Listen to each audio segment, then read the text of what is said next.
times. There've been times where we started the podcast and didn't realize we were on the wrong channel until like 15 minutes in. Yeah. When let's see, that was back when Story was still on, and I'm sitting on the Planet Destiny chat like, wow, sure is quiet today. and Story's like, no, it's not. There's like tons of people here talking. Oh, wait a second. We're not on the Planet Destiny channel. He was live on his own. It happens. It's literally happened with everybody there. When I used to stream for the channel, I just doing, daily Destiny streams and whatnot. I went live on my own channel literally all the time. It's in there. Hey guys, welcome to Planet Destiny. Wait, what? So, you know what? The only reason that's relevant to talk about is because, hey, what's going on, everybody? Welcome back to another episode of the Planet Destiny podcast. Episode 235. My name is The Black Link, and we are back with your roundtable of hosts, including Mr. Dan Finity. What's up, buddy? Hello. Good to see you. I just ate a hot dog. Hi. Wait, what kind of hot dog? Beef? Nathan's. Okay, that counts. That counts. I can't eat restaurant hot dogs unless they're like specifically hot dog restaurants. Yeah. Or I guess a Nathan. Because like if you go, that'd be like going to a McDonald's and getting a hot dog. What kind of hot dog are you going to get at McDonald's? It's going to be a koala dog, probably. That's a 90s Tiger King, reference. dude. It's That's gonna Tiger be King. an Oscar Mayer dog from the Oh my Exotic God. down the Pizzeria. road or something. This is the third or fourth week in a row that you've wrapped it back to Tiger King. Tiger King is our life now. Well, there's nothing better to do when you're quarantined. Yep. Anyways, the reason I was talking about Twitch is because two of our guest hosts tonight are two of the newer members to the Planet Destiny Twitch channel, Mr. Third Echelon, Mr. Hello. PeterPumpkins. Welcome to the show. Good to have you guys here. Thanks be for here. having us. Yeah, thanks for joining us, and thanks so much for joining the Planet Destiny Twitch team.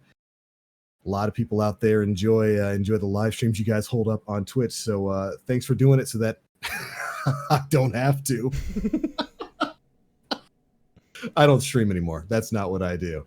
But it's great to have you guys here on the show. Got a lot of things to talk about this week. We had a lot of things going on in Destiny this week. And in particular, a lot of different community reactions to things going on. We, of course, had the final Seraph bunker go live. We had a little bit of a story drop along with that in the form of a cutscene. It seems like Zavala and Rasputin are besties now, which I guess is nice. That was kind of a quick turnaround from the guy who... All of a sudden. Yeah, 2 weeks ago, don't trust that robot, to you and I are best friends. It's just... kind of a quick turnaround there, but I guess it worked. I think of the scene from what is it, Step Brothers? Did you and I just become best friends? Yep. That's Zavala and Rasputin right now. So whatever, we'll take that. We of course learned about Grandmaster nightfalls and why you shouldn't do them. I have an argument Why you against won't that, want but to okay. do them. Ooh, are we gonna have opposing viewpoints, Dan? We may have an opposing viewpoint here and there. Excellent. That's what I'm hoping for. I want to argue with you because it's literally never happened in the history of this show. So No. First time there. And of course, we've got more conversation about Trials of Osiris and the way the community seems to have changed its opinion on that in record time.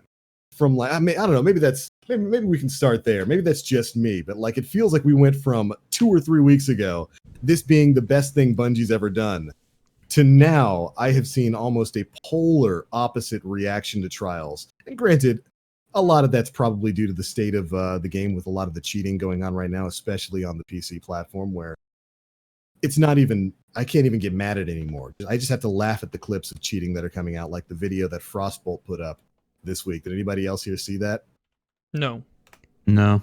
Oh my God. I have to find the link to it and show it to you. It's Frostbolt playing a game of Trials, and like, the team he's going up against, unlimited flight, unlimited Wardcliff, or automatic Wardcliff fire, by the way, instant targeting, automatic 1,000 voices fire. It's the worst thing you could possibly imagine, and it's one of those things where like all you can do is sit back and laugh to keep from crying.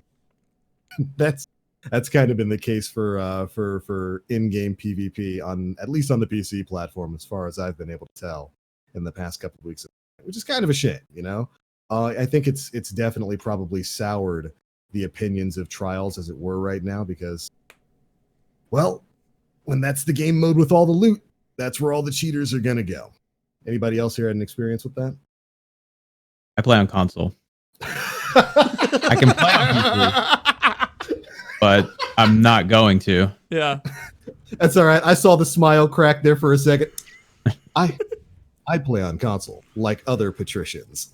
You know what? I kind of miss it now. It sucks. I mean, there's been a lot of people saying they are going to consider it when the new consoles come out. So Yeah. Oh, dude, if nothing changes. Yeah. If we get 60 FPS on PS5 or whatever the new Xbox console is called, Series X. Xbox One Series X. It's literally Xbox.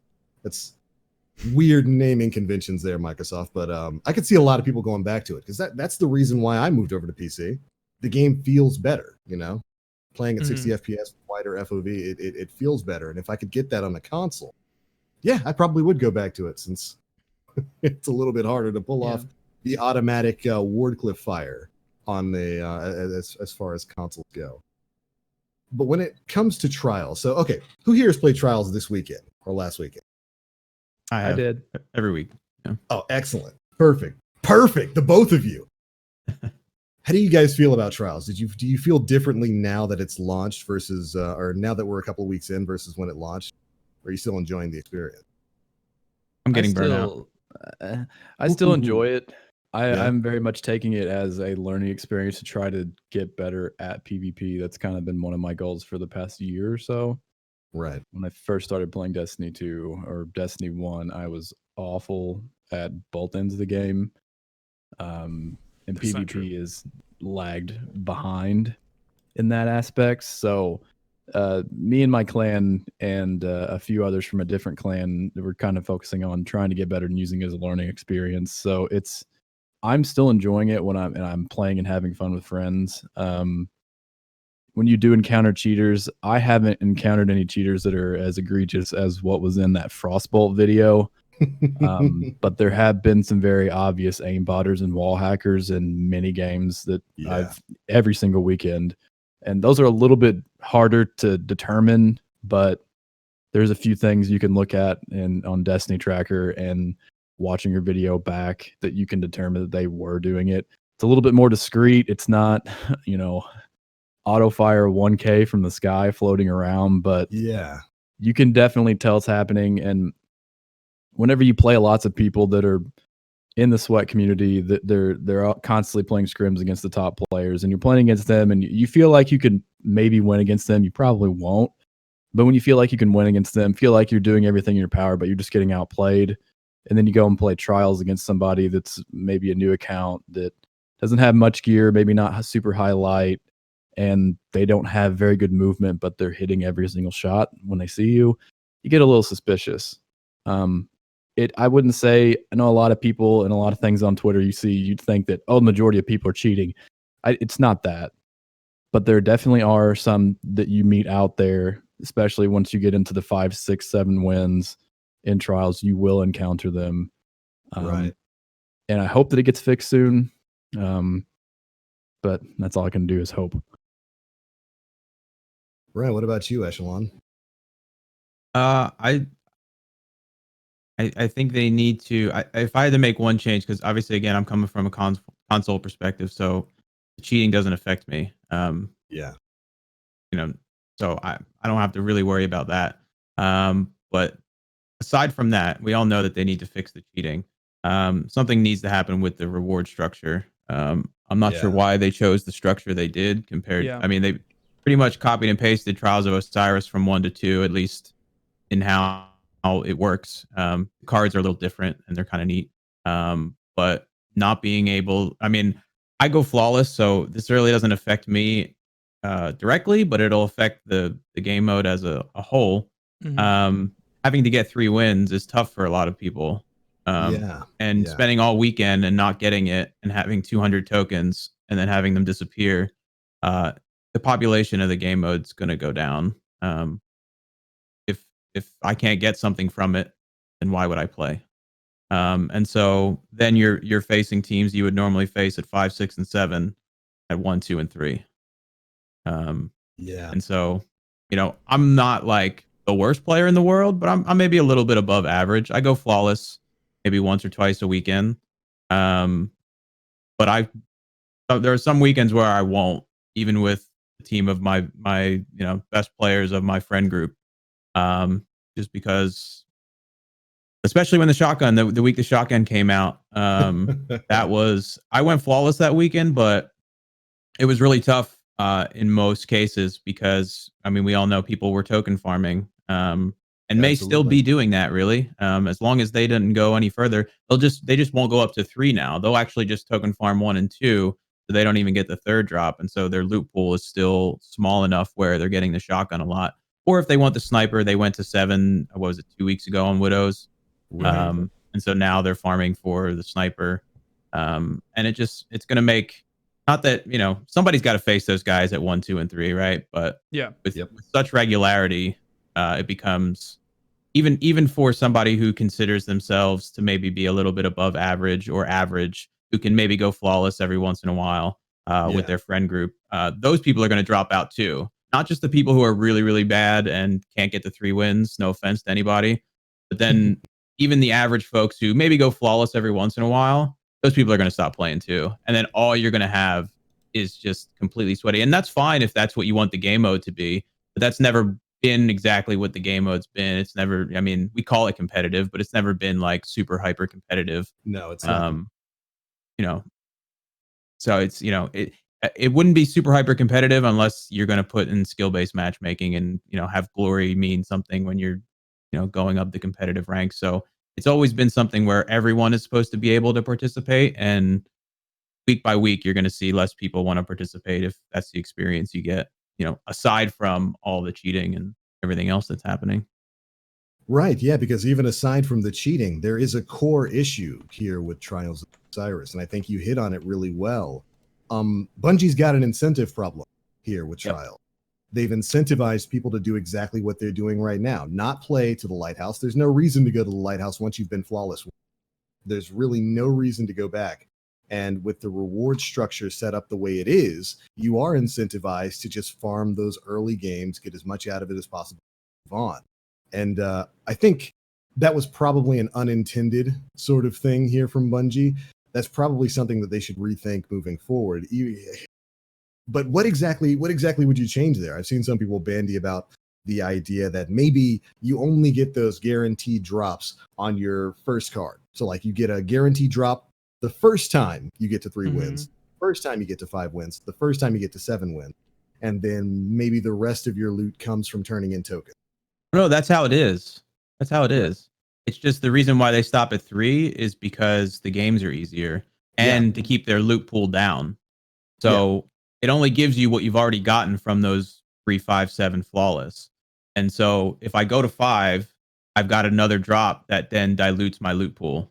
Yeah. So if I stay at 3 or before that, shotgun, I have a better chance of getting the gun that I want, and then obviously a better chance to get the roll afterwards. There's a lot of things they could do. They could go back to the bounty system.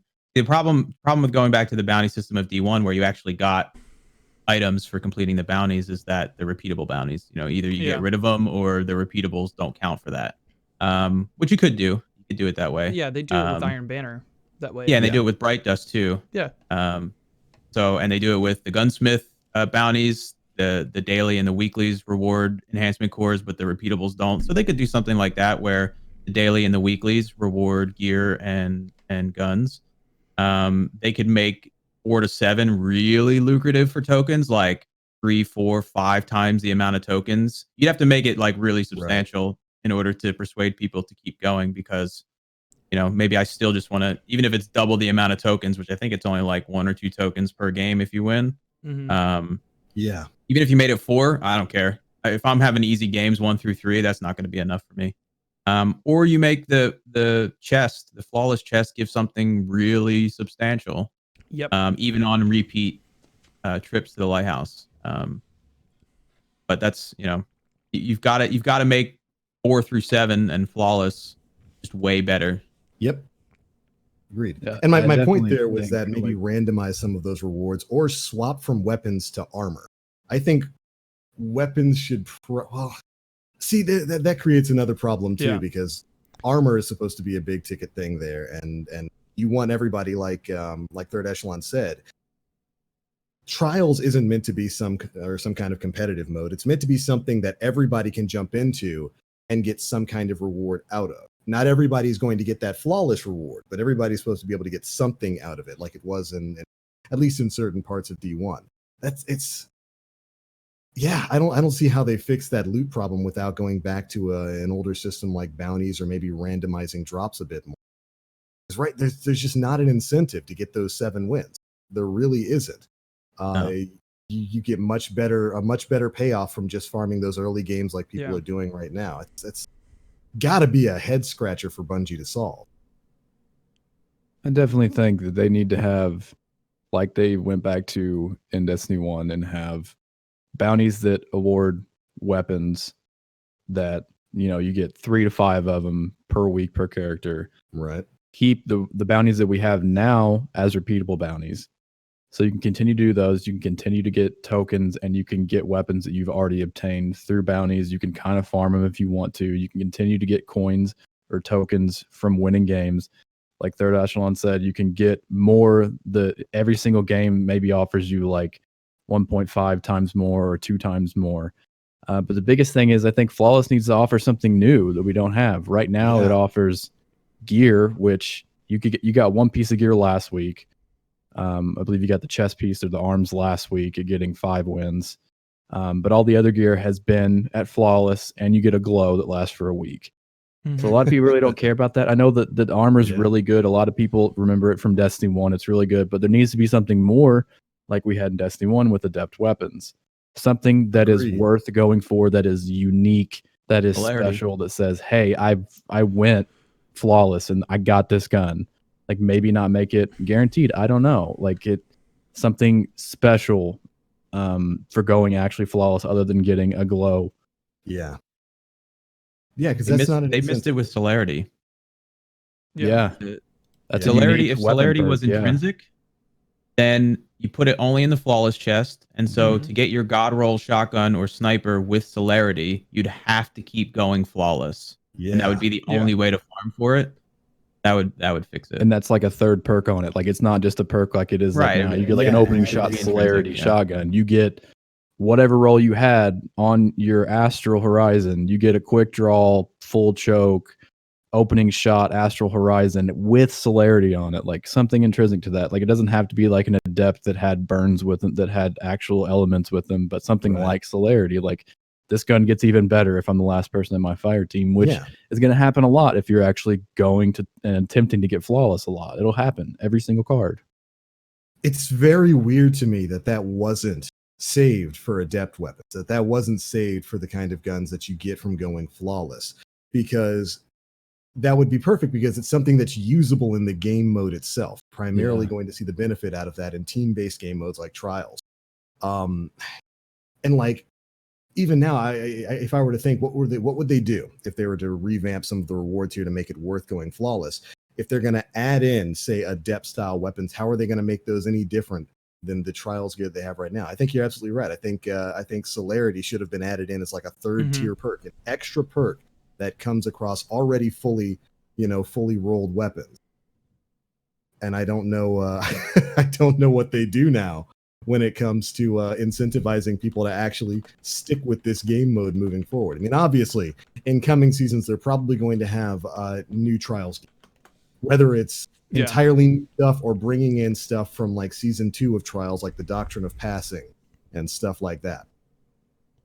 But how exactly are they going to make it worth your while to go Flawless every single week? Because that's the incentive that's missing. You're not incentivized to go. I mean, I don't care about a glow. Do any of you guys? Do you care? Does anybody here care about a glow that disappears on reset? No. Wasn't that Nightfall's problem too? Yes. That was the flaming Nightfall problem too. The Halo. Yeah. So it's it's such a big issue that's plaguing a lot of different things in the game right now. Incentive. What is the incentive to play the content that you're making and putting out for players right now? And unfortunately, it's not a problem. It's not a problem that's isolated to trials. Because we learned about another game mode that's going to be dropping pretty soon that, in my opinion, has, before it even drops, has an incentive problem. Yeah. Well, my argument here is, so we, in the TWAB, we found out about Grandmaster, which I'm going to drop the TWAB link in here right now. To attempt Grandmaster, you will need to be power level 1025, which is 15 power above the pinnacle cap, but will be 25 power below the activity, which will be set at power level of 1050. We're also going to have something similar to contest mode we introduced for Crown of Sorrow. You will gain no extra advantage for being higher than 1025. We wanted to require a mixture of pinnacle rewards and artifact power to get you prepared for this, but not make you feel like you've had to put in a ton of extra hours over leveling the activity. They talk about the modifiers, one being extinguish, which is an old hat modifier, and then we get limited revives, where you start with a small pool of shared team revives, and you get more every time you kill a champion. That seems more than generous because I'm sure it's going to be flooded with them. I like that. Yeah, I think that's. But they say, does this sound like a worthy challenge so far? We hope it does, and as a reward, you'll have increased chances of being awarded exotic armor and masterworking materials. But the main draw of the mode is the new seal and title available for beating each of the Grandmaster ordeal strikes once during the season, Conqueror.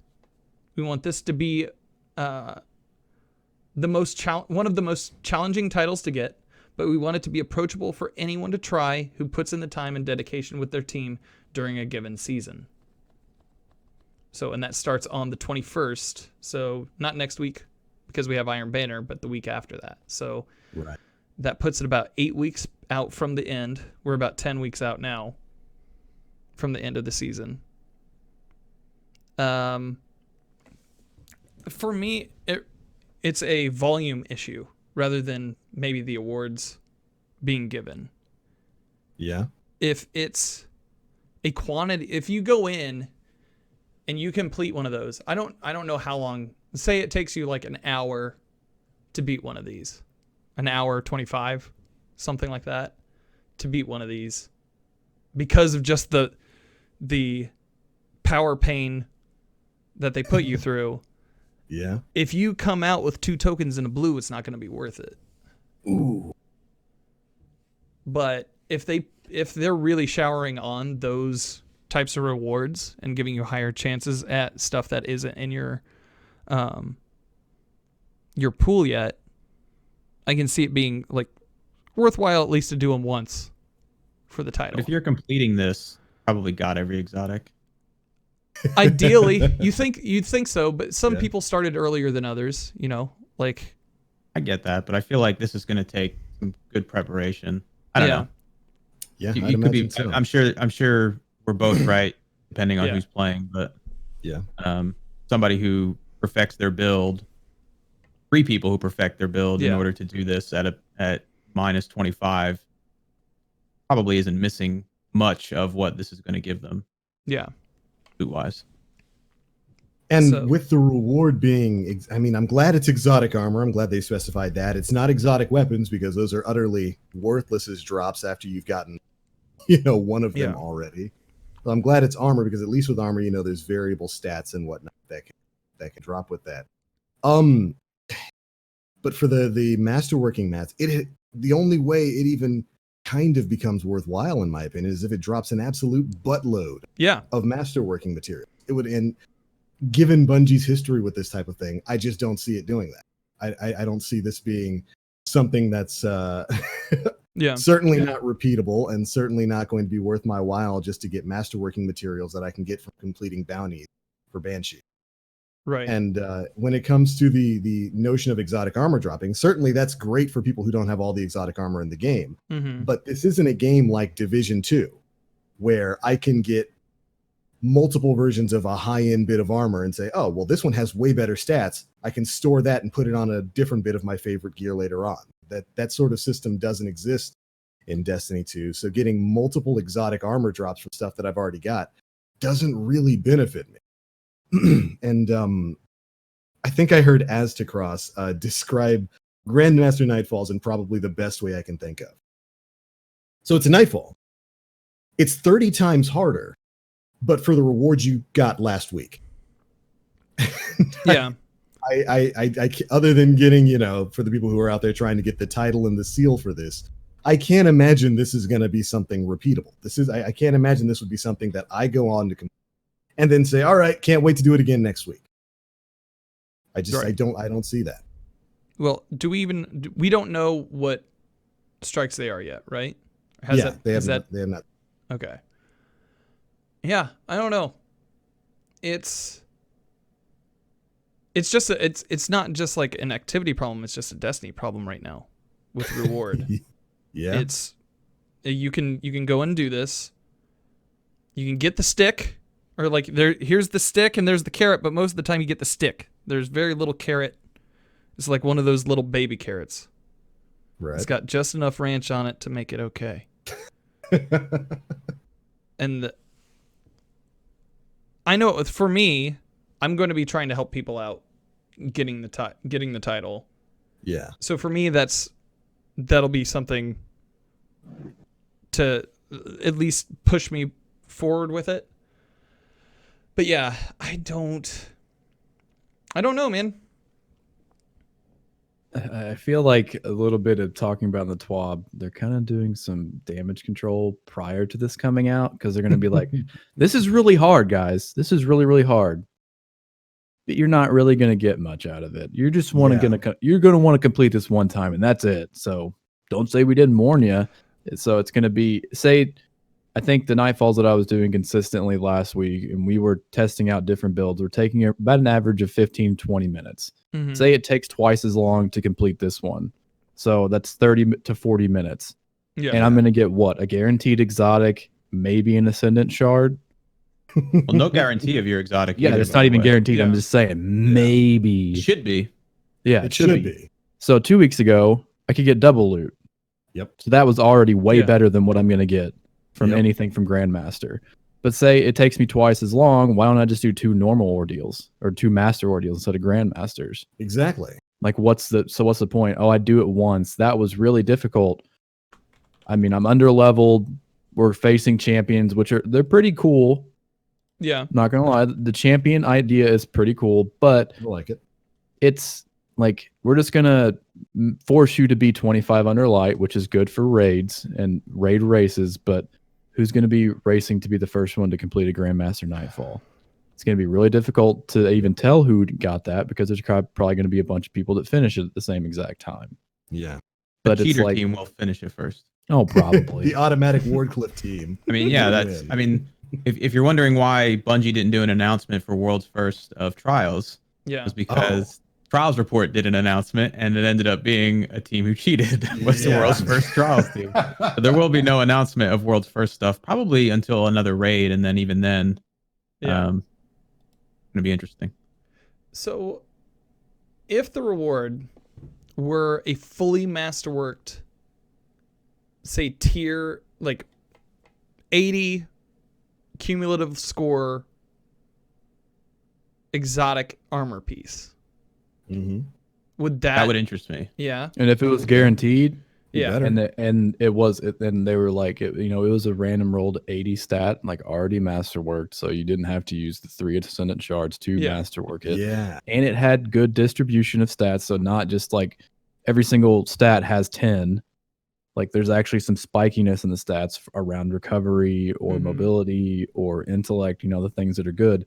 That may be more interesting to do. That may actually be a good reward. The only other thing that I could say that maybe that's already in the game that would be a good reward would be like, give me 3 Ascendant Shards, give me 3 golf balls, give me 5 to 10 prisms, and give me 5 to 10 enhancement cores. Yeah. So that way, once I finish that on my main character, I can take all that stuff to my secondary character, and I can masterwork some stuff that maybe I hadn't yet.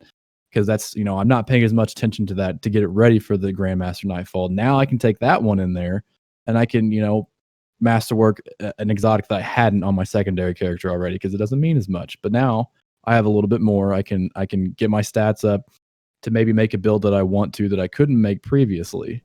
So that's a lot for them to ask. If they're saying it's going to be that difficult, if they think it's going to be that difficult for us, then they need to have the rewards match it. Not just you get a guaranteed exotic or almost guaranteed exotic. Yeah. Yeah. You see, Pumpkins, can I call you Pumpkin? You can call me whatever you want, baby. When I said earlier, drop a buttload of masterwork materials, yeah, that is exactly what I was in. And that you said that's kind of what I was thinking. I was like, yeah, give me enough that I can masterwork a whole, 5 pieces of armor for my other character. Yeah, I want to be. Or I could build a whole other build. Like this was fun. I had fun doing the Grandmaster Nightfall. I don't want to play around my super this time. I want to play around grenades. So I want to build something up that has discipline, and I want to play around that. Like that would be cool if you want us to make unique builds and play around unique builds and play our way.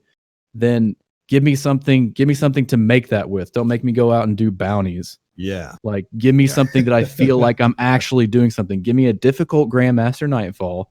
Like you're saying it's going to be difficult. Let me build one build around it.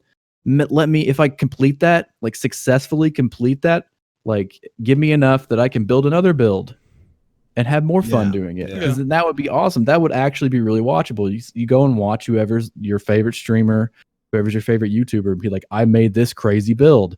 Like I have 100 discipline. I'm throwing grenades every 5 seconds and I'm killing everything. I'm stunning all these champions. My friends are just laughing because it's so much fun and we're destroying this thing that we're 25 levels under.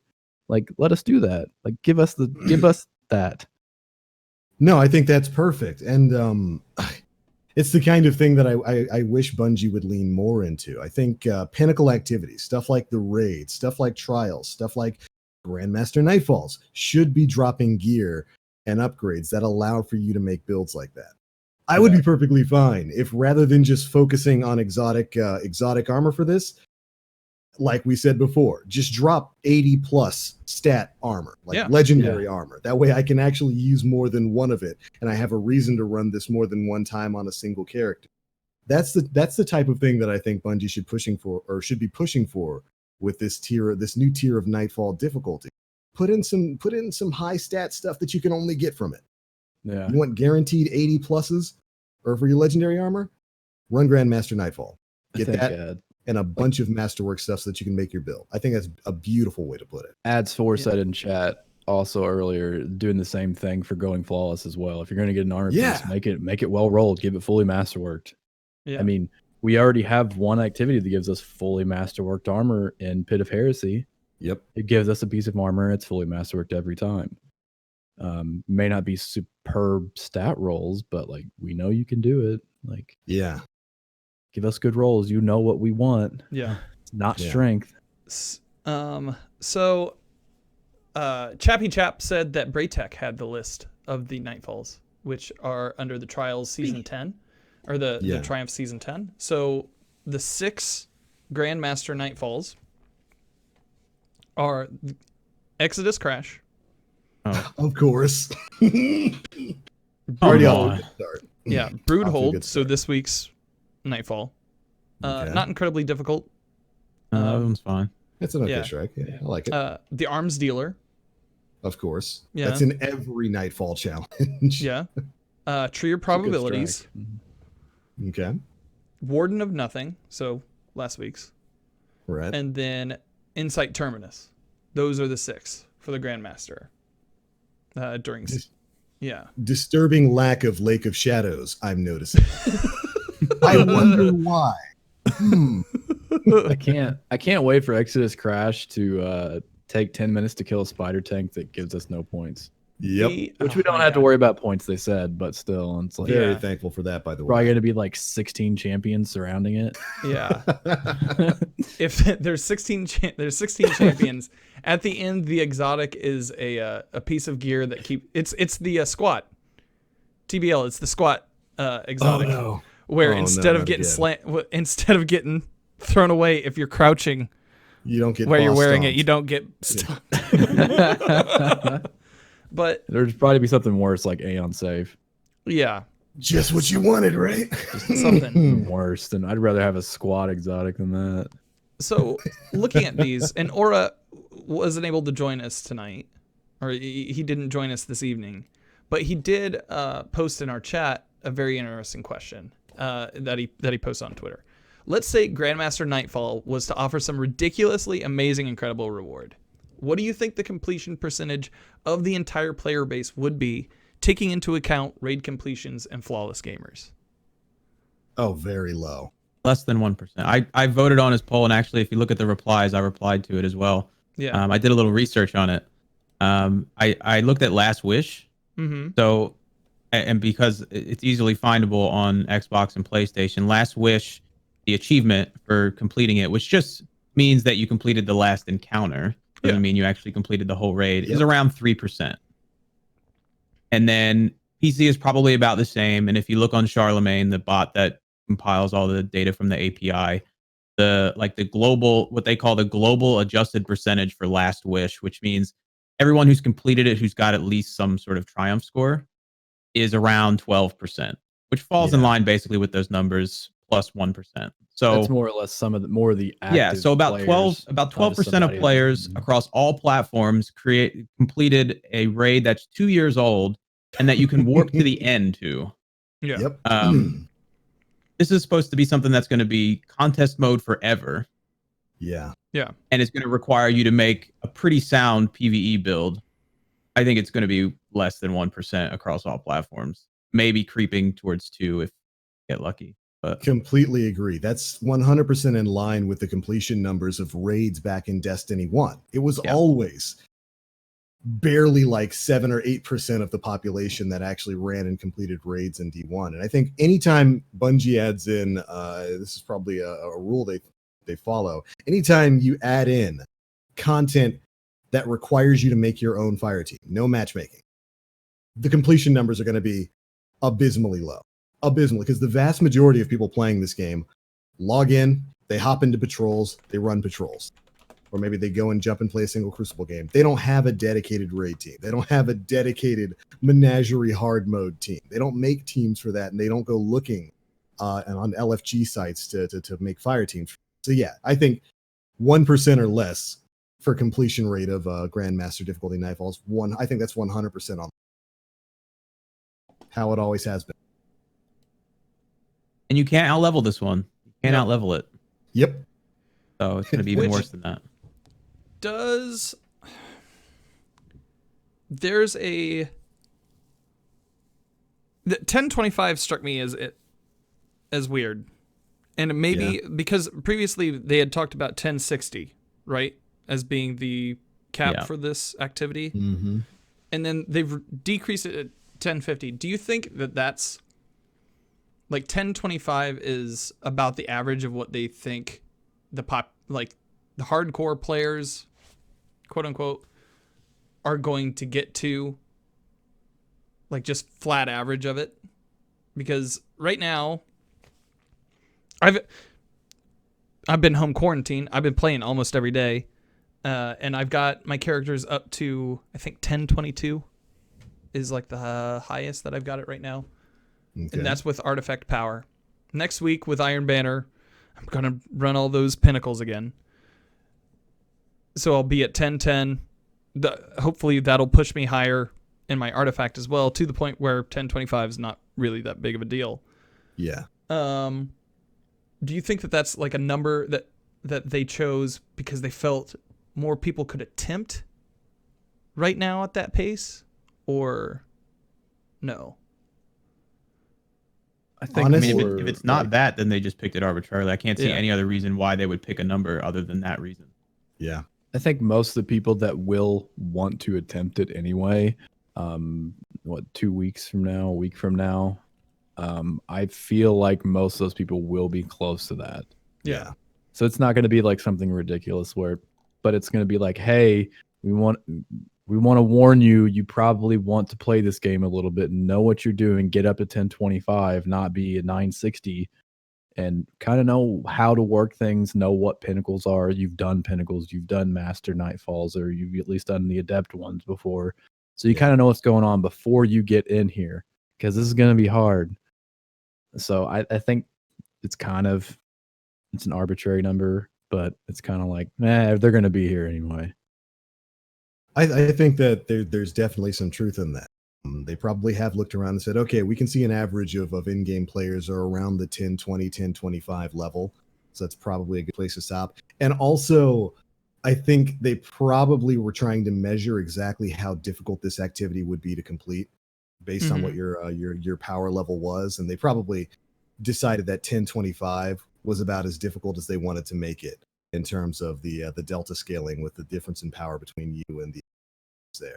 I wouldn't be surprised if the boss of Nightfall or Grandmaster Nightfalls is maybe 1055, 1060, because usually they give us the power level of the activity. Doesn't always correlate to the power level of the bosses that you fight in those. And they just felt like they couldn't push it further beyond 1025. It might be a bit too hard if like your power stopped at 1015.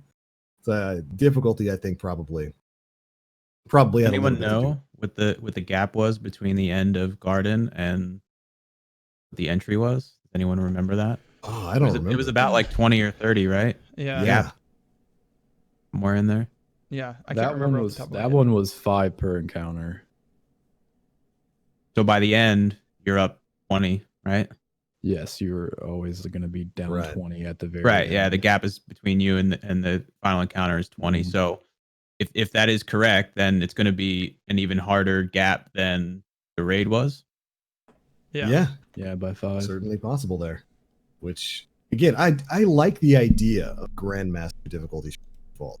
I like that they're adding in that new modifier of basically a limited number of revives that you get back for killing champions. I applaud that because way too often right now people just skip champions. Like in the legendary lost sectors, why in the world would you fight that thing when you can just bum rush to the end, one shot the boss, and grab the chest? I think the champion system, I think it's cool. It was a neat new class of enemy that they added in for basically all of them except for the Overload Fallen Captains, whichever ones are the ones that teleport everywhere and get their health back. The worst thing in the game. You took the most annoying parts of Taken enemies and you put it all on a gigantic captain. Why would you do this? But I like the concept of champion. So I think it's cool that they're adding in a mechanic there where like killing those champions actually benefits your team if you've lost a revive. That's cool. Yeah. This is a cool idea. I just don't see myself playing it because why in the world would I? What's the reward gonna be? Yeah. It's going to be a difficult activity, possibly more difficult than even the raids were at their initial releases when you were hit the hardest by power level. But there's not going to be much of a reason to run it. Yeah. I don't know. I don't know what they do with it. I like difficult content, and hopefully they make it worth your while. I think if they want to make difficult content worth a while, what they should focus on is because I think it's pretty evident they don't have the bandwidth to just keep cranking out new guns and armor. Yeah. We didn't get ritual weapons this season. And Dylan on Reddit, if you guys can search it yourself, there's a post where he basically says they had to choose between trials weapons and ritual weapons. Oh yeah. Yep. And they banked on trials. So that bandwidth is probably, unless they're hiring a bunch of new people we don't know about, that bandwidth is probably still going to be an issue. Yeah. What I would do instead is make it so that the really difficult activities lessen the RNG for your builds. Come out with a consumable that gives me +5 to any stat on an armor that is separate from masterworking that I just like infuse into my armor. I don't know what the armor cap is on the number. I don't think anybody really knows what the number can go up to, but it's probably there somewhere. And maybe you only can do it once to a piece of armor, but maybe I'm really close to getting 100 mobility and 100 recovery on my my hunter build, and I just can't find a piece that works. But if I go do a Grandmaster Nightfall, I get this infusion thing of +5 to any of my stats on the armor I already have, and I can put it into my recovery, and now I've got it. Because I think right now the gear in this game and make your build has the same problem that that year 1 Division 2 had. There's way too many variables in getting the right piece of armor that you need. It needs to be at the right light level, with the right stat distribution, got to have the right element, and you've got to masterwork it. You need to have all these variables. I think something to lessen the amount of RNG in making a build would be a good incentive in really difficult activities without you having to create and test new armor and new guns. Right. Yeah, it's multiple levels of RNG for getting, armor with the stats you want, with the stats and the amount that you want, with the before, you know, it was with the elemental affinity that you wanted on it. And yeah, man, fellow division player. I see that box in the background. I see you, agent. I got you, dog. Yes. Oh god, Targeted loot would also be a great addition to this game. it's so As an aside.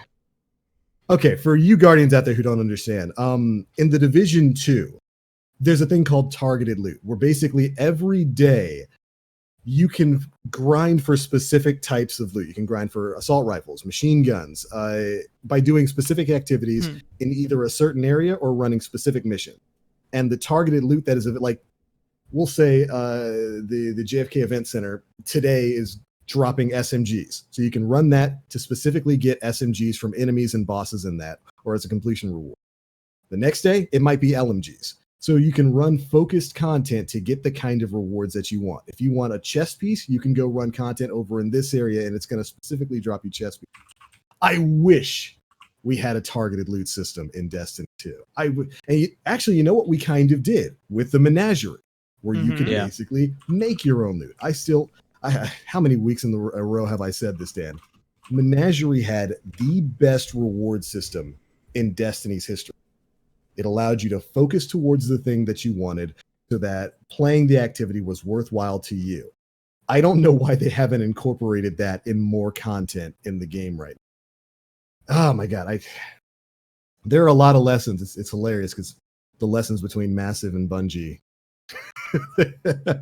is funny sometimes. I think the targeted loot system is probably the best idea I've ever seen in a looter shooter. Absolutely. I can just go. I know where I need to go, and it's also an increased drop rate, by the way. Like, if you kill the boss, you're guaranteed to get whatever the targeted loot is, no matter what. It's if you're trying to get a chest piece, this mission's running it. You're guaranteed to get chest pieces from the bosses in that mission. And oh my God, it's a good system. It's a good system. Yes, I mean, maybe you want to spare rations, but you don't want to do Gambit or Reckoning. But maybe strikes are targeted for hand cannons. Well, now I guess I'll run some strikes, and maybe I get the spare rations I wanted. I mean, it would solve a lot of issues like that too. Wouldn't that be incredible? Yeah. Because what a way to revitalize other playlists. Because I don't think anybody's said that's one of their goals. Yeah, like that's. I wish that was a lesson that Bungie could learn from Massive. That was a fantastic system that they incorporated there. And maybe not everything would go 1-to-1. I would love it if we had in a recalibration sort of system in Destiny. But targeted loot should absolutely be something that they should push for in the future, because what a great way to revitalize your strike playlist, to reinvigorate your daily story missions. When's the last time anybody jumped into that playlist? Never. What a great way to do. What playlist? The daily story playlist. Where do you go for that? I did that for the Triumph, for the Forsaken complete Forsaken story missions on Heroic. That's the last time I did it, and that was probably about 6 months ago. Yeah, I think the last time I jumped in there was for a Triumph. It was a long time ago. But man, I would absolutely do it if I knew that, you know, LMGs were dropping from story missions that day, and I wanted to get a new role of whatever that dawning solar LMG is called. Oh yeah. That would be fantastic. God, I wish they would do something like that. And that's enough to kind of revitalize certain sections for players. But yeah, there will always be those who like have the role that they want, you know? Yeah, of course. Yeah. So yeah, I don't know. I like Borderlands a lot. I've been playing it a lot when I've been good game and off the whole thing, and they've just been dropping loot on everybody the past month, I'd say. Like every week there's like a new event, and it feels good knowing. I think that's kind of like in the targeted area, like you guys. Like I know which bosses are dropping what, and I know what will help my build overall there. Right. So you focus on that, and maybe that's something that Destiny should. Yeah, I mean, they could do the same thing with armor. Like strikes could be high recovery gear. Yeah. Oh my god, that would be awesome. You know, and you just run strikes, and hopefully the other stats, you know, but at least takes one of the variable out. You know, the gear that drops there is going to be high recovery, and you just got to hope that the rest falls in line. But it's a good start anyway. See, I'm super glad we brought you on Third Echelon because, like, I have never once thought about incorporating the targeted loot system in Destiny, but now that you've brought it up, my mind is just racing. It's like, Yeah. okay, well, today patrols are dropping high mobility gear. Lost sectors are dropping helmets. This could be applied to so many different things in Destiny right now that could help to incentivize people to run that lesser played content. I don't think there's anybody running daily heroic adventures The old raids too. right now. Old raids. Well, good Lord. Old raid. They absolutely should have hit an Age of Triumph stride by now and brought back all of the year one raids on a weekly rotation. That I will argue that every single week. They should have done that already. And hopefully they consider doing that soon. But yeah, you could have, oh man, for the people who are stuck always getting like awful weapons from raids, well, maybe today they drop armor more often. God, that'd be great. A targeted loot system would be fantastic.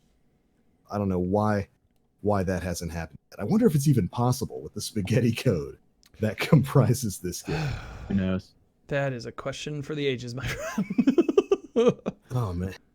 Have to hit up Dylan on Twitter and see if we can hammer that into his head. Ask about this. This is a cool idea. Just send him the link to this episode. There we go. Just listen to the back half. The back half is good. Yeah, It's got good ideas in there. Minutes. There you go. Good idea. It's a good idea. But I mean, I guess I'll have to wait and see how Grandmaster Nightfalls are going to be received. But I just don't see many people running it more than once. Yeah. It's 2 weeks away, and we don't know yet. And that's the toughest part about speculation. You never know exactly what's coming around the pike. They could have surprises in there. They just don't tell us. They're just not telling us. My idea is that they probably aren't going to have a surprise in there. But I don't know. It's expectation versus reality. Right. I think we've talked about that in the past. Yeah. As well. So. I think this is just, we've got Guardian games coming up, which Mm-hmm. who knows what that is. We'll probably be learning about that in this coming week's TWAB. Yeah. I'd imagine. I think that was supposed to start the week after this week. So next week. Yeah, that's how you say that. So next week. okay, so the same the Sunday. same week as Grandmasters. Yeah, I think that's supposed to start the same week as Grandmaster Nightfalls. If not that, then like a week later. So we'll probably be learning about that. But when it comes to PvE content, this is probably just it for this season. It's a dry season. I think everybody understood that from the start. And if they didn't, then they certainly do. Yeah. So. But all right, was there Grandmasters anything else? start on the 21st. Yeah. Or not Grandmasters. Guardian Games also Yeah. starts Okay. on the 21st. Yeah, Yeah. so we'll definitely be learning about that this week. Which with the way Bungie usually does things, it means if it's going to be a real event, like their other spring events, we'll probably have a trailer drop either Monday or Tuesday. Yeah. Then The roadmap says new legendary armor, so Eververse armor or like I just- event. does not say that. I just want armor ornaments from now on. I don't I don't care what Right? it looks like. Yeah. It's I've already got the stats that I like for the most part. Just give me ornaments that look nifty. I don't Yeah. need more armor. I don't know. How do you guys feel about that? Fine with me. Yeah, Give me I'm okay ornaments. with that. I don't pay attention to what my armor looks like that much anyway. I really don't. My Titan is all brown right now. I was going to say, are you one of those trash bag guardians where every bit of armor is a I'll different shade color? it. I'll shade it all one shader. Usually it's just to blend in with like the environment. Like I don't care that much what my Guardian looks like. I just don't. Yeah, especially if the legendary armor, I air quoted there. If it's Eververse, just make it ornaments. It doesn't need to be its own armor drop then, Bungie. Just make it ornaments. That's perfect. I'll work. I think some of that did leak out. Like people were seeing ornaments Yeah. from what they assumed was Guardian games, and I think Coachable said it in chat. I'm pretty sure it's just going to look like our original new light Guardian armor. Oh, At least from again? at least from what's been leaked by mistake, I think, by the game. It wasn't even data miners. It was literally people went to their ornaments and saw it there. Oh yeah, I remember that. I had that happen today. Yeah. It just looks like the original new light armor. Yeah. So I mean, if that's all it is, it's kind of going to be a bummer, but Yeah. Because we've got the armor that we loaded into originally in the game. That drops now because that used to drop in year 1 from Ikora's memories. Mm-hmm. Yeah, We're actually correct. getting that now. We couldn't get that for 2 years almost. Right. Yeah. So, I don't know. Yeah, and it'll soon be with whatever update they're going to be pumping out here soon. That'll actually have all of that gear will have You can buy the ornament in Eververse. mods. We'll have mod slots for You can't different earn it. seasons, so. No.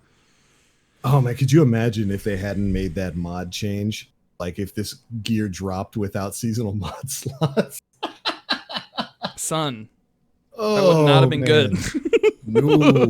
No. Straight to the trash you go. Yeah. So, all right. Well, before we get into audience questions, I have a few questions for you guys. Since you're new to the team, tell the people a little bit about yourself, like how you guys got into Destiny overall, and what brought you to the team. Third, Who started? Start? okay. Yeah, sure. So I got into Destiny because I played Halo. Yeah. Yeah. So, as far as like Twitch is concerned, we mentioned earlier, like the majority of players play patrols and stuff. That's what a kind of player I was when the game first launched. I didn't have a lot of friends who played the game. I wasn't on Twitch. I would browse Reddit once in a while, but that was about it. There was a Reddit post, because one of the admins for Reddit was involved in this. There used to be a charity marathon on Twitch called Sherpa Marathon, and it was hosted by a gentleman named Chris G, who does not stream anymore. But it was a charity marathon akin to Guardian Con stream, where it was a marathon of streamers, and they would be doing help portions. So either whether it was trials or raids or whatever. And so I wanted help in trials because I was not very good. So I went and checked out the stream. I didn't get to play that day, but it's the first stream I ever watched on Twitch. And then it led me to all of the other communities that I eventually became a part of. And a year later, I was streaming on that marathon. That's as awesome. One of the people. Yeah, it was cool. Right on. But that's how it kind of connected me into the Destiny community and the Twitch community. And that was like 5 years ago, almost 6 years ago, basically when trials around, House of Wolves or so. Yeah. Awesome. And so that was sort of my intro into everything. I've known Moonvald for probably around the same amount of time. So her and I have been friends for a long time.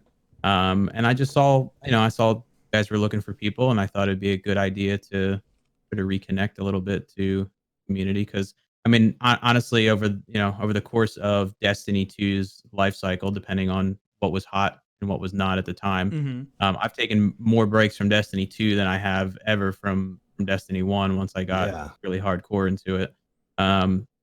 So, it's just a kind of a nice way to reconnect to all of it. And I mean, I play a lot of other games. Obviously, I play Division.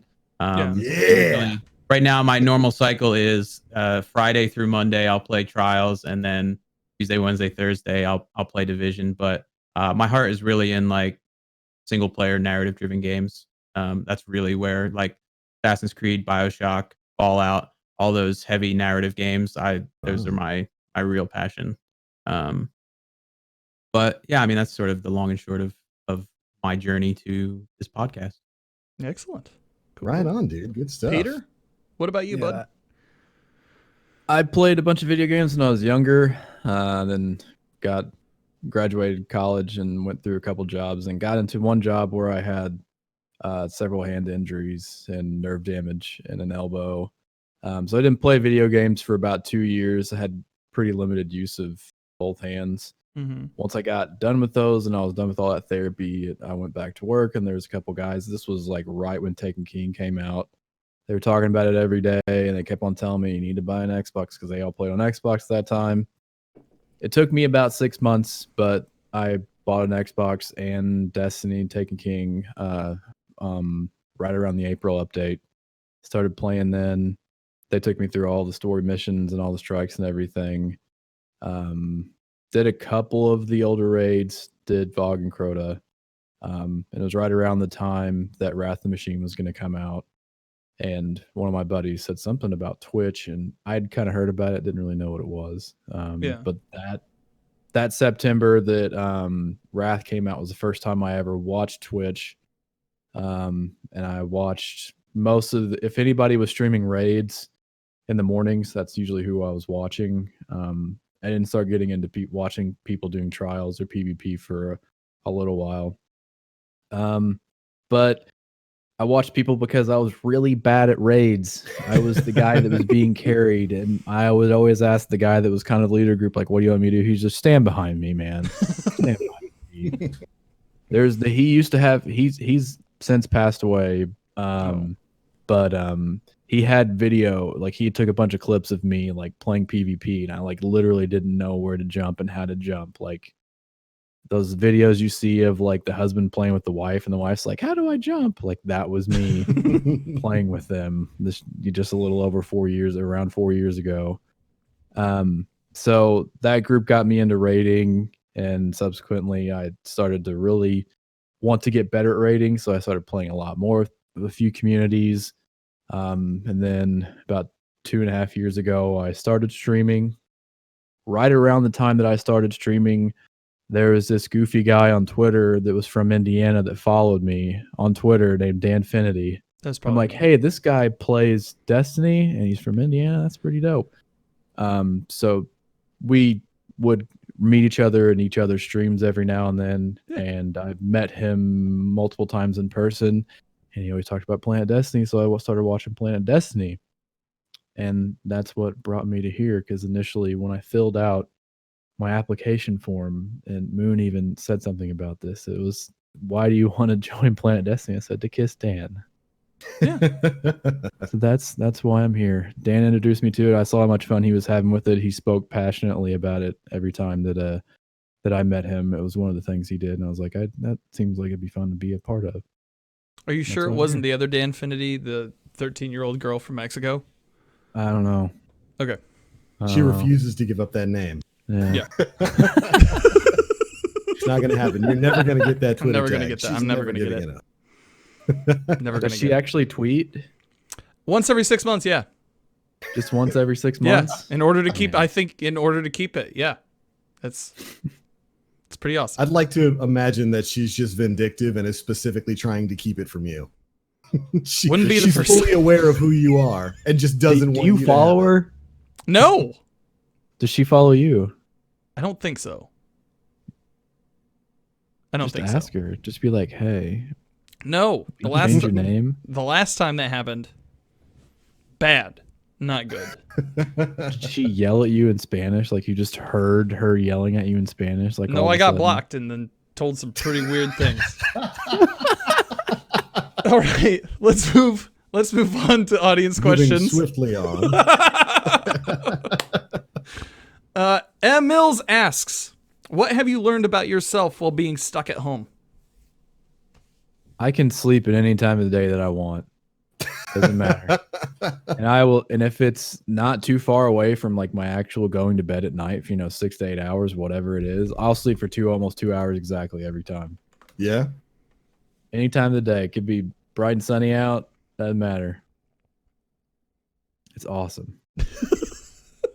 Third, Except what about for you? It can really throw off your sleep schedule. Well, I've worked from home for almost 5 years, so this isn't really any change for me at all. No, yeah, honestly, it's not.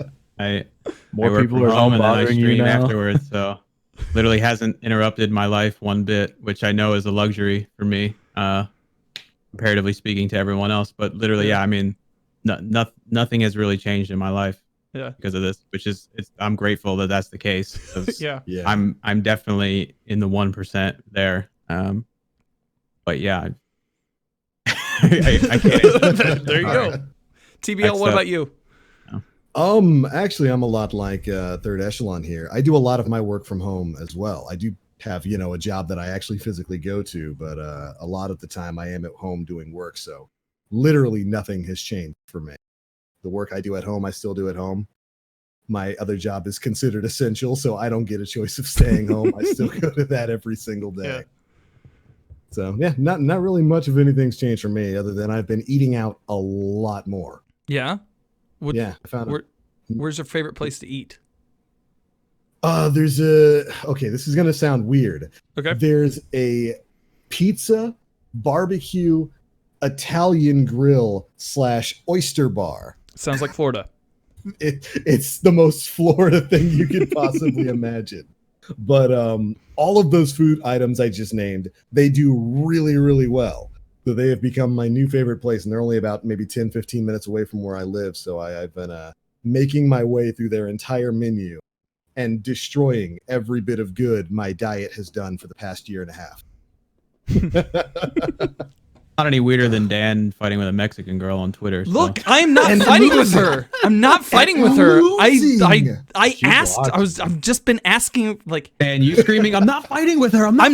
I'm not. Make you sound any less crazy. I'm not. Well, secretly, Dan's learned Spanish and he's cursing at her from like different accounts every day. I've got like 8 different accounts. Just suggesting, hey, you should you should change your name. Yeah, do it. I have found out that I enjoy long walks because I'm cooped up, I'm cooped up most of the time. I say hi to strangers when they don't even look at me. And that I'm about as good at guitar as I was when I stopped being in a band, which is concerning because I have not played guitar in a while. I was going to say, is that a good thing or a bad thing? I don't know. One could argue either side. Oh my God. The image of Precious Dan just trying to make friends as he's outside walking across the street because social distancing and nobody paying him any mind. Dude, that pays off though. I was carrying in our washing our washing machine has been down for quite some time. So she's been taking it to her parents' house to do it. And then she comes back and we were unloading it. And our neighbor goes, "Hey, you guys not have a washer or anything?" It's like, no, yeah, this is the situation. He goes, "I got a brand new one you can just have." I was like, what? It pays to be nice and say hi to people. What? He's a good dude. There's something wrong with it. There's something wrong with it. Man. I don't know. There could be. There's a camera in it. It's probably that Mexican girl spying on you. She's watching. Well, I mean, they're just gonna open it up. they're just gonna get footage of the basement, so that's fine. There's a body buried inside. Oh God, you're getting framed, that's brother. why it's free. Anyways, but yeah, no, that's what I've learned throughout this entire experience. So it goes. About the guitar thing, I recently did the same thing, and I find myself weirdly playing stuff that I was actually playing like 7 years ago that I don't even remember listening to. And I'm like, I still remembered this. I don't know why. I started playing Cocopelli Face Tattoo by AJJ earlier, like yesterday. And Jenny was like, "No, that sounds really good." I was like, "Yeah, that's by that band you hate." And she goes, "But it sounds good when you sing it." Okay, cool. So, Arbiter Priest asks, do you think there's any value in updating the older public events with new mechanics and rewards? Sure, why not? I mean, always yes to more new rewards. Peter's face squinched up. Yes and no. I think they're more or less kind of meant to be, other than if year one, other than they were the sole source of getting, your light level up. Yeah. They're kind of meant as a stepping stone. Like they're there for leveling. They're not meant to give you good rewards, because then what will we be doing again? Farming public events. Oh, I remember that. So unless there's some super secret modifier, some super secret thing that you do to activate it, and you have to do some kind of crazy thing that we find out later, not really. I don't think so. No. I Maybe mean, how they about instead drop of a couple of something blues, unique. you get an enhancement core from the chest? Yeah. I mean, Oh, that would be where it enhancement doesn't core? break the economy, but still makes it a little bit Just more lucrative one? to maybe as you're passing by to finish one up. Like, Hey, there's an enhancement core. Yeah, that wouldn't be that bad, but Yeah. not anything crazy. But That'd be you have the like drop piece, like the thing that you can just throw on just to get an enhancement core. I've got like That 30 thing of those. sucks. It does Yeah, suck. but that consumable sucks. It does, but at the same time, it's just like I got 30 of them, so I'll toss one on if I mean, I've always said about those, like when you redeem one of those, pretty much within the next 5 enemies you kill, most of the time, Yeah. you get the core. You get But one. why don't they just replace that drop with the core? Yeah. right, or just like you should like instead gotta of it work for being a this core, one-time buddy. consumable, it should be like a 4-hour thing, like the glimmer. Yeah, I think yeah, it's like Keep on getting them. yeah, you keep getting them, but at a like it's not every 5th enemy, but say maybe it's every 100 you get an enhancement core. Every out of enemy it. has like a 1%, 10% drop, Yeah. something like that. Yeah. I mean, I'd be fine for that. Yeah. Snakey7689 asks, do you think there's a way in the upcoming seasons that Bungie can make it worthwhile to play every day? Absolutely. Give us actual new content. I don't want to, and not say like I still play this game Yeah. every single day. So does Snakey. I know him. But give us actual new content, not the Seraph bunkers. I think they're kind of neat. Yeah. They're not anything crazy. They should not be a focal point of the season because let's face it, we're just grinding bounties again. Yeah. Yeah. It's just another port for bounties. The legendary lost sectors or take them or leave them. I mean, I wouldn't do them if it weren't for the triumph because they're not anything crazy. They don't really reward anything great. But actual new content. What do I mean by new content? An actual new strike, maybe 1 or 2 or 3. Yeah. Wouldn't with that be some nice? Updated strike scoring, something like that. New PvP maps, a new dungeon, a new replay, something that's like super cool, like 0 Hour, the Whisper mission. They're not really dungeons, yeah. but they're super cool. They're really fun. Like something new like that. Yeah. Something new that I can explore. Something that isn't, I've done it once and okay, I did it. My triumphs checked off. I'm done. There's a lot of things that they could have done, like Sundial, like Menagerie. Like I feel like the Menagerie kind of ruined everything else for us because it was so good and the rewards So initially were very good. Yeah. And the hard mode of that was actually good. It was difficult when it came out. It makes me wanted to work for something. Give me something to work for. And I know a lot of this has been talking about what do we get for the pinnacle rewards at the end of it. A lot of what I want is content that's new, that I enjoy playing the content no matter what I get out of it. Maybe it's super cool that I get something at the end of it, like, oh, I get this dope exotic drop of all these Ascendant shards and whatever. That's super cool, but enjoying the actual content while I'm playing it is probably the most important thing for me. Getting the loot at the end is just a cherry on top for me. Give us actual new content that is super fun to play, that is interesting, and that we can continue to play, even if we don't get loot. Yeah. I would double back to something Third Echelon brought up. Targeted loot. If they implemented rotating targeted loot in Destiny, I'd be on it every day. Absolutely every day to see what I can get from what activity. Mm-hmm. Shoot, even if they limited it to you get targeted loot, but let's say hand cannons pop up. You can only get hand cannons that originally dropped in that activity. Well, great. I would be in Reckoning all day. Yeah. That hand cannons were the targeted loot there, farming out spare ration. I would be in strikes all day trying to get my hands on, a decent DFA or something like that.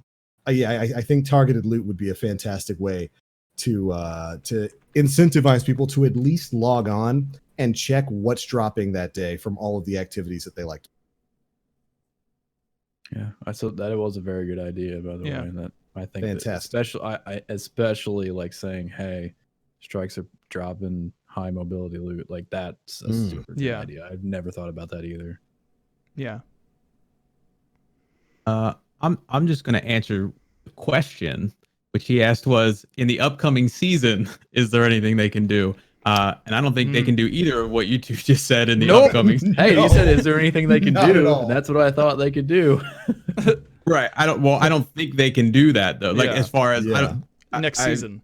I think the biggest issue with the game right now over everything else is bandwidth. I'm very worried about the amount of bandwidth this company has.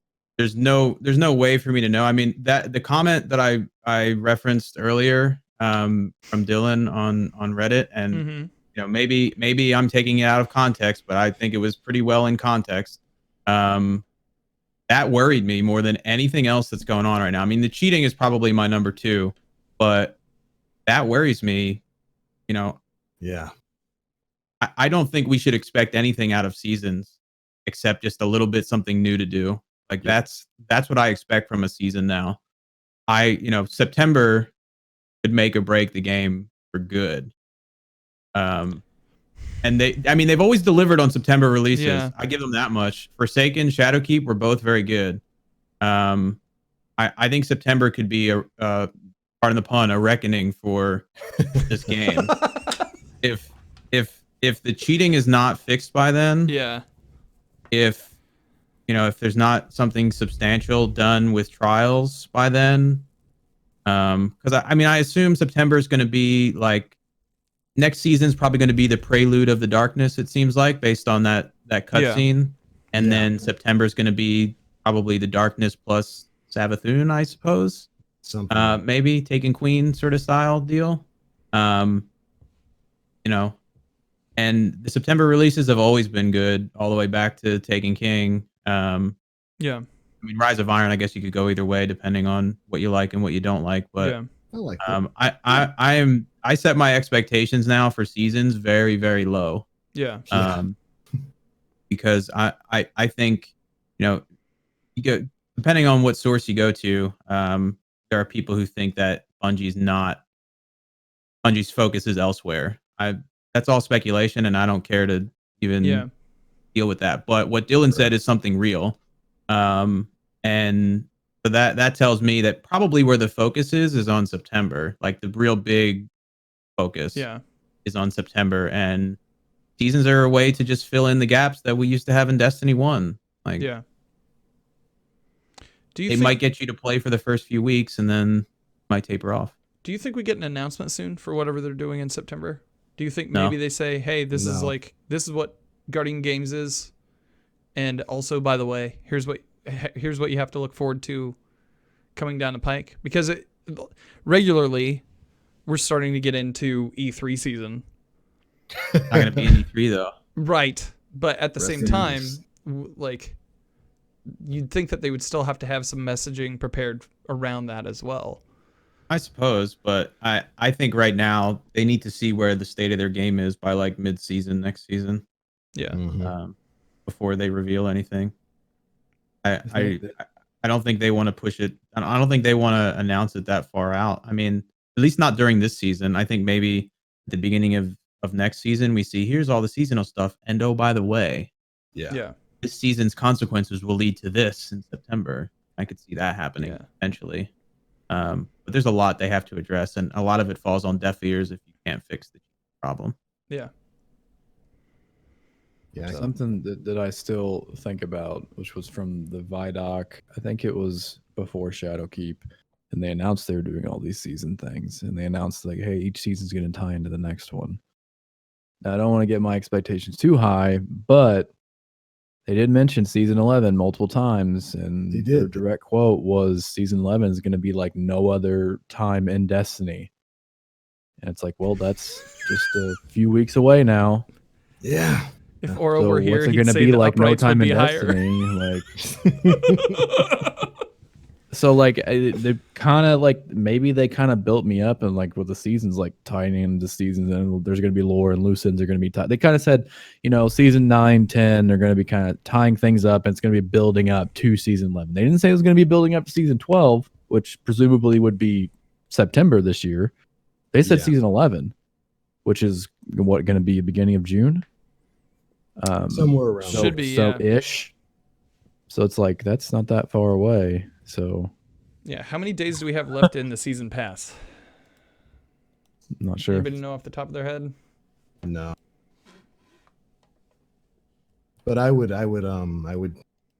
just to add on to that, say, yeah, we're probably not going to learn anything about what's happening in September, if there's even anything happening in September, until the start of season 11. It'll be sometime in the summer. That's been the way they've done this basically since this game initially came out in Destiny 1. I see no reason for why that would. Yeah, we're not going to learn anything about it for another couple months. Yeah, so we have 2 months. So it'd be beginning of June is when the new season starts. so like Right. June. I just looked at it and it's like June 9th or June 16th, around there. It's pretty much how they handled things last year, right? I know Yeah. we basically had a season of content drop with I think Season of Opulence was Season late of May. Opulence, and then they basically announced Shadowkeep right before Guardian come, right? Yeah. Mhm. Yeah, so probably something similar. So yeah, I think a lot of our talk during our conversation during that question actually answered Pins. What expectations should we have for Destiny at this time? Should we just not have any, or are some expectations not unreasonable? I I think don't have any at this point. it's best to. I know I spoke, very, grandiose about what I wanted, but Yeah, I still do. I don't have an expectation. I'm not expecting them to offer that. That's just something that I would like, but I'm Yeah. not sitting here going, I know I'm going to get this in June. I'm kind of expecting. I'm honestly going to expect the same thing we've got in the past 3 seasons. We're going to Exactly. get some sort of Seraph bunker sundial-ish thing, and we'll repeat a bunch of bounties. We'll get a few cutscenes that are actually really cool cutscenes. They're revealing a lot about the lore. We get, some of the lore pieces they've been putting on Bungie that are really cool lore pieces. But if it's anything more than that, I'll be happy. I'm maybe not happy. I'll be pleased. Yeah. Yeah, I would say that I don't really have many expectations. I think whatever's coming next season is probably going to be a little bit more PvE focused than this season was. I think everybody can probably agree that this was the PvP season. And the PvE content was definitely on the back burner. So we'll probably get some new repeatable activity, like Pumpkins said. New activity, some new story missions. Probably not much beyond. yeah. I don't know. A Game Pass. I expect a Game Pass where we're gonna get an exotic weapon. We're gonna have a big cutscene in the very beginning of the season. It's gonna be a bag rustling. And at the very end of the season, it's gonna be a big ass Dorito. Oh no! That's it. That's all we get. Yeah. Cheeto dust everywhere. That's all we're getting, man. Cheeto dust flying in the freaking solar system. It's a bag. It's a bag and it's rustling. Yeah. And it just bursts at the seams. And then somebody's like, "Oh, so there's all that loot we were promised."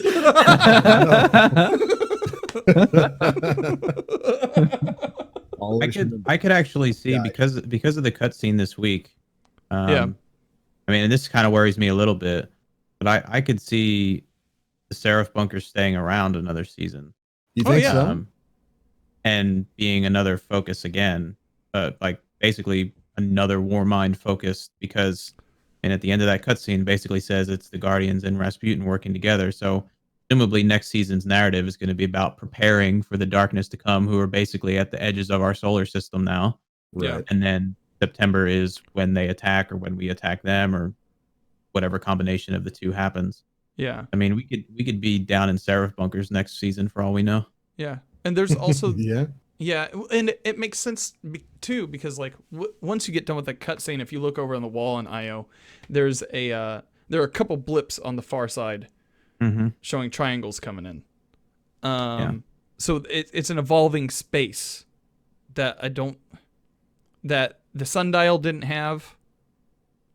In my estimation, there's also spoilers, Ed. There's also like people have gotten into a room that is completely blacked out, but somebody took the ghost scans from it, the little white lines that project in front of you in dark areas, and they compiled an image of what looks like an art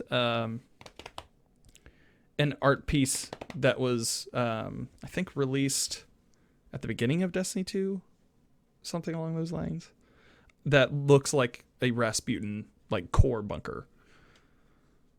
So Okay. I don't know. I'm just not going to say anything else because I'll probably spoil it. Oh no. I almost said something what it was, but I was like, no. Wait. Oh, say it and I'll okay. in stream real quick. I'm not going to say it. I'm not going to say it. I think I might know what you're talking about. Okay. Yeah. Yeah, that's later. So, yeah, I don't know. Who knows? Yeah. Things are kind of up in the air right now. Who knows what's so I think it's best to go in without much of an expectation beyond what we've already gotten from this season. Expect another light season of content, just like the Season of Dawn, Season of the Undying, Season of the Word. It's probably the safest way to go about it. Well, all right. Was that it? Any more questions? I think we're good.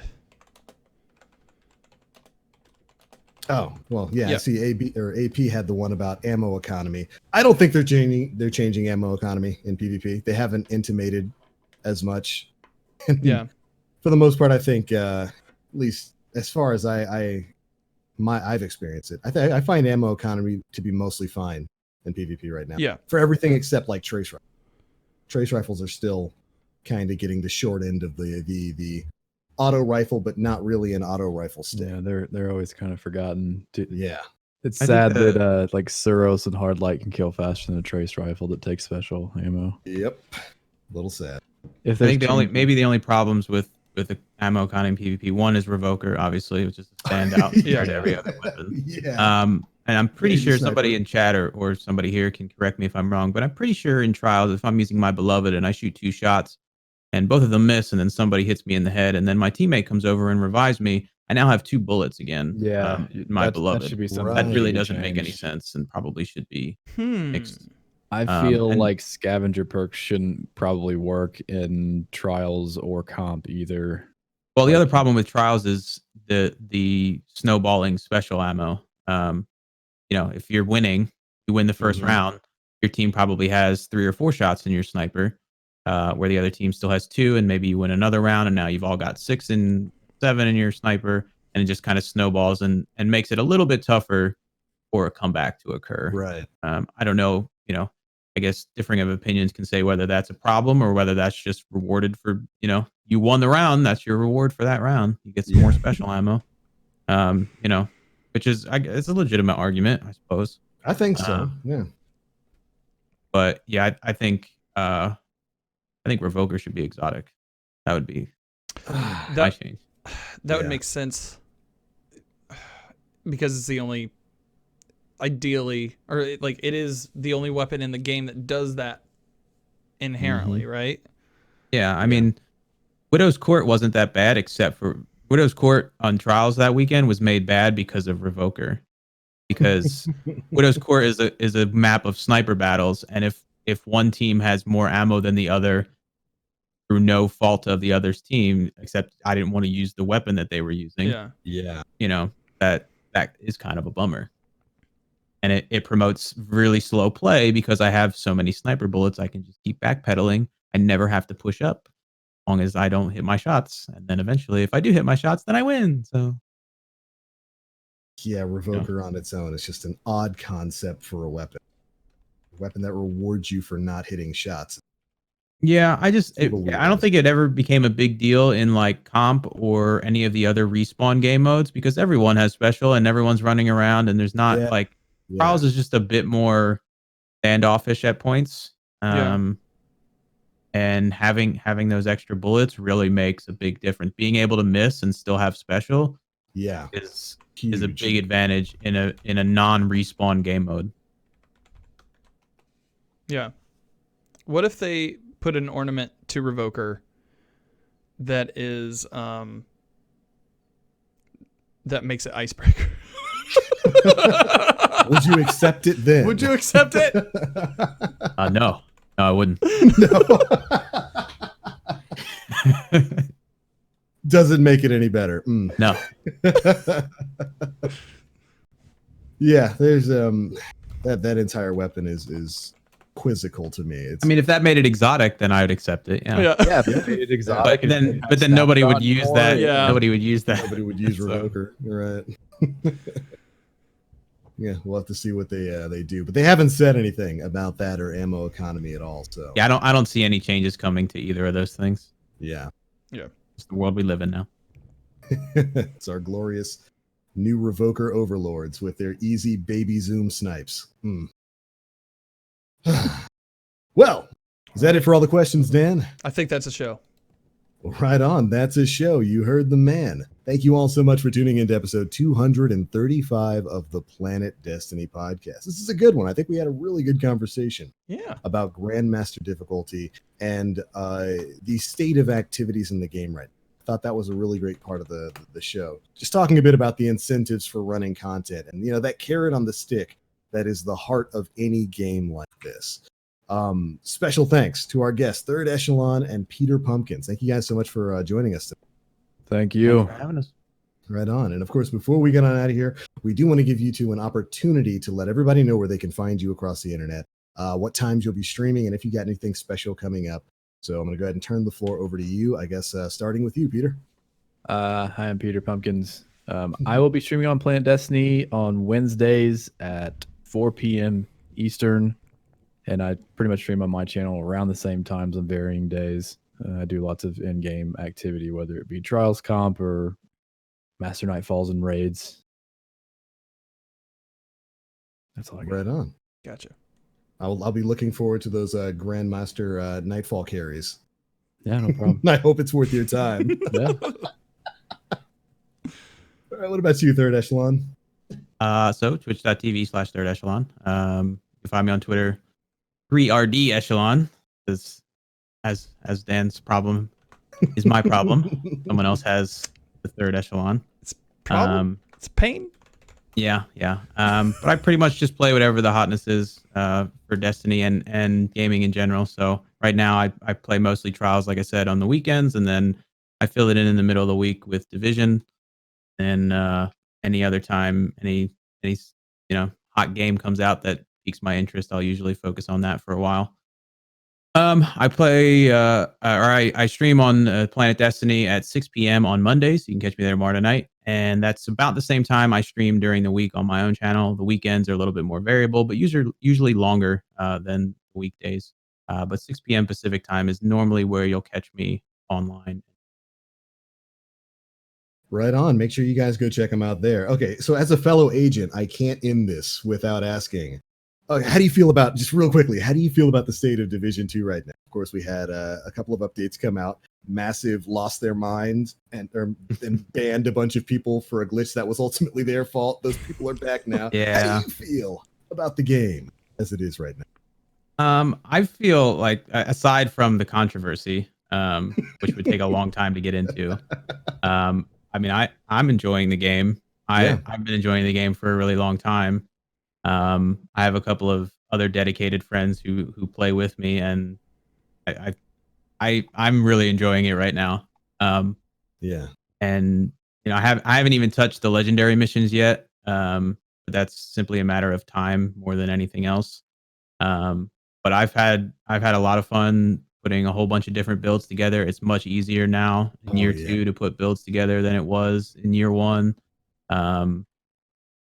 I'm enjoying it a lot. I'll just keep it to that so we keep it short. But I would say if anybody's feeling burnt out on Destiny and they're looking for another looter shooter, obviously Dan mentioned Borderlands. Division's another good one. And if you're just starting Division now, you have so much to do before you even get into the end game grind that it's going to be a different take. Obviously, it's more of a military cover shooter than Destiny Space Magic. But if you're just looking for that good looter shooter grind, I think, again, aside from the controversy recently, Division's in a pretty good place right now.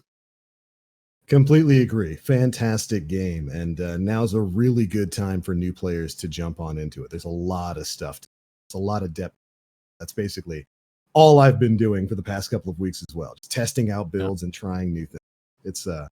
It's certainly a lot of fun. Yep.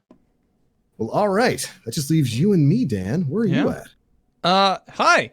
My name is Danfinity. You can find me on Twitch, twitch.tv/Danfinity 3 days a week. That's Tuesdays and Thursdays from 4 p.m. to 10 p.m. Eastern, and on Sundays from 10 a.m. to 5 p.m. Eastern. Sundays are a day where myself and M. Mills help people with the on the PlayStation side with PvE activities, so feel free to come and hang out anytime. And if you need like a 0 hour or Whisper of the Worm, don't hesitate to ask. You can find me on Twitter at Danfinity, and Twitter and Instagram at Danfinity, where the I's are L's. And yeah, you can find this past week I interviewed Robotic Addy for my other podcast, Side Quests. It was a good time when we found out about zombie mortgage rates. It's a real thing. It's a real thing.